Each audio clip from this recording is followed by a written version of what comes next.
গুলশানের Holey Artisan বেকারিতে commando অভিযান চালিয়ে জিম্মিদের উদ্ধারের কয়েক ঘণ্টা পরই কোরিয়ার এক নাগরিকের ফেসবুক অ্যাকাউন্টে প্রকাশ করা হয় এই ছবি। ছবিতে দেখা যাচ্ছে ভোরের আলোয় হোলি আর্টিজান থেকে নির্বিঘ্নে সপরিবারে বেরিয়ে যাচ্ছেন নর্থ সাউথ বিশ্ববিদ্যালয়ের সাবেক শিক্ষক হাসনাত করিম, কানাডা ফেরত শিক্ষার্থী তাহমিদ হাসিব খান এবং ভারতীয় এক নাগরিক। এরপর থেকেই পুলিশের নজরদারিতে ছিলেন তারা। গত ৪ আগস্ট হাসনাত করিম ও তাহমিদকে ৫৪ ধারায় গ্রেপ্তার দেখিয়ে রিমান্ডে নেওয়া হয়।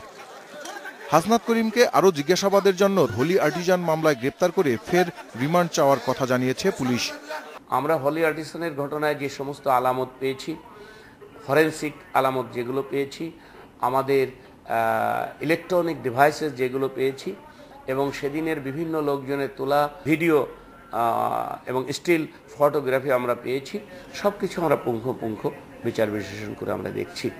বস্তুনিষ্ঠ সাক্ষ্য প্রমাণ সংগ্রহ করেই মামলার তদন্ত কাজ শেষ করার কথা জানান ডিএমপি কমিশনার আসাদুজ্জামান মিয়া। সুতরাং বস্তুনিষ্ঠ সাক্ষ্য প্রমাণ ভিত্তি করেই আমরা এই তদন্তের জবনিকা টানতে চাই এবং তাদের সম্বন্ধে সিদ্ধান্ত করতে চাই যে তাদের ইনভলভমেন্টটা কতটুকু ছিল, এবং যদি এটা প্রমাণিত হয় যে এই ঘটনার তারা পার্ট ছিল, অবশ্যই তাতে করতে চাই যে তাদের ইনভলভমেন্টটা কতটুকু ছিল, এবং যদি এটা প্রমাণিত হয় যে এই ঘটনার তারা পার্ট ছিল, অবশ্যই তাদেরকে বিচার ফেস করতে হবে।